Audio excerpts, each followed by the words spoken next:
நண்பர்களே வணக்கம். பல மனிதர்களுக்கு முக்கியமான பிரச்சனை என்னன்னா, பொழுது மாட்டேங்குது.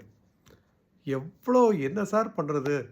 எவ்வளோ நேரம் தான் சார் இந்த செல்ஃபோனே பார்த்துட்டு இருக்கிறது? எவ்வளோ நேரம் தான் டிவியே பார்த்துட்டு இருக்கிறது? பொழுதே மாட்டேங்குதுங்கிறது தான் அவங்களோட குறைபாடு. ஆனா, அதற்கு மாறா இன்னொரு குரூப் இருக்கு. அவங்களுக்கு பொழுது போத மாட்டேங்குது. ஏன்னா, அவங்கள கேட்டா, "ஐயோ சார் படிக்கிறதுக்கு அவ்வளோ புக்ஸ் இருக்கு. வண்டி வண்டியா இருக்கு. அவ்வளோ படிக்க வேண்டியிருக்கு. அவ்வளோ எழுத வேண்டியிருக்கு. அதுக்கப்புறம் நல்ல நல்ல வேர்ல்டு சினிமாலாம் இருக்குது சார். அதெல்லாம் பார்க்குறதுக்கு அத்தனை இருக்கு. இது மாதிரி அப்புறம் அவங்களுடைய ஹானஸ்ட் பேஷன்ஸ் அது மாதிரி நிறைய வச்சுருக்காங்க. அதுக்கெல்லாம் அவங்களுக்கு டைமே இல்ல. அப்ப இந்த பொழுது போகலன்னு சொல்றத விட ஒரு அபத்தம், அவலம் எதுவுமே கிடையாது.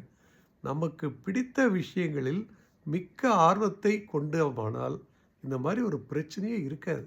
இத புரிஞ்சுகிட்டு நம்ம ஆவணம் செய்யணும்.